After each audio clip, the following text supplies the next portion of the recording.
Welcome to I Love This Thing So Fricking Much, a podcast about passion. My name is Sophie Katz, and today I am joined by Brittany, who is a brand marketing specialist. Welcome to the show, Brittany.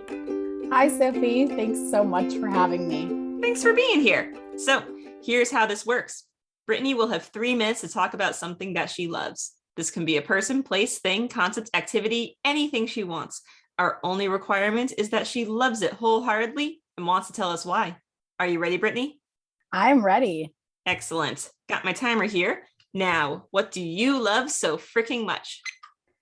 Great. So I love reality TV. I discovered my love for reality TV back in the really trashy era where all those bad shows were on MTV, like Parental Control, Shot at Love. But there are also some really great ones like The Hills, Laguna Beach, The Real World. But yeah, I was probably back in middle school and I would go into my basement and turn on Nickelodeon and then go to MTV and like hover my hand over the previous button just in case my mom would come down. So yeah, reality TV has evolved since then, but so has my love for it. For a long time, I think I was really afraid to admit that I loved reality TV because it felt like such a useless interest to have. You know, people would say it was like a guilty pleasure.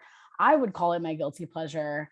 But then I kind of had this moment, this epiphany where I was like, why is it okay if men are allowed to love football? Why can't I love The Bachelor? And like, why does my love for reality TV make me any less smart or professional? And I actually think that my love for reality TV has helped me learn so much about different people and different life experiences. And I've developed a lot of compassion and a lot of empathy for different types of people through my love for reality TV. So in contrast, I think that it actually has made me a lot smarter rather than, the stereotype that reality TV is just mindless. So yeah, I think I kind of came to this embracing of my love for reality TV, and it was no longer my guilty pleasure. And it was something that I was really embracing and something I was really proud of. And one of the things that helped me kind of embrace that was one of the characters on one of my favorite shows, reality shows, Vanderpump Rules, Stassi Schroeder. She had written a book called Next Level Basic. And it was all about embracing, what people would call stereotypically feminine basic interests. And I devoured that book, and that became so meaningful to me. So one of the things that was always a dream of mine was owning like a cute white fluffy dog. And I think I was kind of embarrassed of doing that because it was, again, another feminine interest of mine. But through the pandemic and through reading that book, I realized, I can really do anything I put my mind to. And if this is something I really love, why not do it? So I did end up getting my white fluffy dog. Her name is Stassi, named after Stassi Schroeder, who helped me really embrace my love for reality TV and embrace my basic. That's awesome. Thank you for telling us about reality TV today. Of course. I have so much love for it. So it's so easy for me to talk about, really. You made a distinction early in your talk between bad reality TV shows and good reality TV shows. So I have to ask, what makes a good show versus a bad show? Yeah, that's a great question. So I would say that the best reality TV shows are the ones that are less produced. So I love to give the example of Love Island. I think that they really show kind of your whole day in the villa. The cameras are always recording and they do such minimal editing and there's little producer involvement. And I think that really gives us that full view of what it looks like to be on a reality TV show and what people's real experiences are on the show versus a show maybe like The Bachelor, which recently I've been a little more critical of because I think it's become so formulaic and become so overproduced to the point that that reality portion of reality TV is kind of lost along the way. So we're not really able to see, the authentic version of how people are really experiencing things. And I think that including that authenticity in reality TV is so important as you're watching and as people are kind of interpreting what's going on. So when you watch a reality TV show, like you're looking for that reality, you're not looking for a game show. Yeah, no, I think there can absolutely be structure to a reality show. Even in Love Island, they play games, there's eliminations, there's still that element, but as long as we can really kind of get that authentic view of how people are interacting with each other and like the conversations feel organic. I think that's a big part of The Bachelor too, where it's like you have to steal them away and the interviews are so rehearsed. So yeah, I'm definitely looking for, how much behind the scenes involvement is there in this? And is this really what's going on? Or is this just, like producer involvement? Is there a way to know for sure from the audience standpoint how much producer involvement there is? There's definitely not a for sure way to know. I think it's just something that I love to look for when I'm watching because I want to see how much production there looks like there is. And just having the knowledge of so many different shows and even like The Hills, one of my favorite shows, Lauren Conrad has written a lot of books about how fake it was. And even a lot of the characters on there have written books about how fake it was or have talked in interviews about like the production and the scripting and things like that. So it's more just like a fun game for me, I think, to just kind of really look in and see how much behind the scenes is going on. And of course, there's also like news articles and things like that. I love to watch interviews with the cast to see how much they're willing to reveal about the behind the scenes element of reality TV. Talk a little more about how reality TV has helped you learn about different people's life experiences. Yeah, absolutely. So I think that, there's stereotypical reality TV show like The Bachelor and things like that. They really all cast somewhat of the same people, but there are a lot of shows that people don't talk about as frequently that really cover just different sides of the human experience. I think about, Teen Mom. That show has really evolved and has shown, what it looks like to have a teen pregnancy. And that show is actually attributed to a decrease in teenage pregnancy rates. So it's really interesting how reality TV can influence our culture like that as well.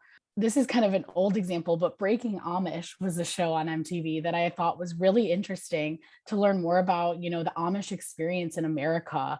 So I think there are a lot of those more educational reality TV shows that help us understand diverse life experiences and help us have empathy for different types of people.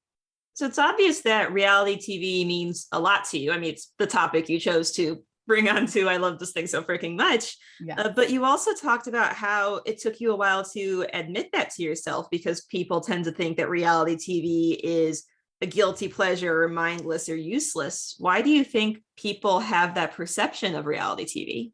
Part of it might be more rooted in misogyny. I think that, female interests have always been considered lesser than in our society, in our culture. So thinking about something like reality TV, where a lot of the shows are, about women or geared towards women, I think that's something that was just kind of a byproduct of that culture, was that people just thought it was not worth your time or not, something that you should be not proud of, something that makes you lazy, that you're watching these quote unquote trash shows. But I've seen definitely a shift more recently where, a lot of men have been starting to watch The Bachelor and a lot of men have been watching reality TV shows unapologetically with their spouses, their wives, their girlfriends, their friends. And I think that breaking down that barrier of it's okay for anyone to watch these kinds of shows, it doesn't make you any certain type of way, has really brought reality TV into this new era. And I think programs like Netflix have been doing a really great job of like attracting a wider audience with their reality TV shows. I like how you drew a connection between if it's okay for anyone to watch football, why isn't it okay for anyone to watch reality TV? Yeah, I was just going to say, I think that there's like things that are traditionally male interests like football, they have those kind of like fandoms behind them, like why is it okay for you to be rooting for a certain football team, but not for me to be rooting for a certain girl to win The Bachelor, Of course, it's a little bit different in some ways, but it's the same idea and the same concept. And I think that we shouldn't be distinguishing the two as one being an okay interest to have and one being kind of a trashy, not so great interest to have. I mean, it's all celebrities competing on television in one way or another. Exactly. Exactly, more or less. Is there anything that you don't like about reality TV? And if so, how do you handle that? Probably one of the things that I don't like is the way that people are treated online following their stints on reality TV. I've seen a lot of people's lives get kind of destroyed by reality TV. I think a good example is this woman, Jessica from Love is Blind. She didn't have a great time on the show. She obviously had a lot of problems that she was working through, but the way that the audience responded to her on social media, I just think people forget that these are real people and these are real lives. And I think that's one of the downfalls of reality TV is, not realizing that these people have lives outside of the show, and your opinion on their really brief stint, you're only watching an hour, a few episodes, so a couple of hours of their lives. And we only have that little peek. And while we want it to be as real as possible, we don't know what people are going through that isn't shown on the show. I guess I would urge people, if you are watching reality TV, to come from it from a place of empathy and from a place of understanding that people have different life experiences and people are in different stages of their lives. And just because, they might have done something on the show that you might not have liked, that doesn't give you the permission to go onto their social media and start a negative comment thread about those people. They're real people, they're real lives. And I think that's something that, as a lover of reality TV, I've really tried to do the opposite. Like, I see someone going through something on a show, I'll reach out to them, I'll DM them on Instagram. And a lot of reality TV stars are willing to respond to you. And I think it means a lot to hear positive feedback when they're in a world of such negative feedback on social media. Brittany, thank you so much for telling us about something you love today. Thank you for having me. I had such a fun time. Excellent. And thank you, our listeners, for tuning in today.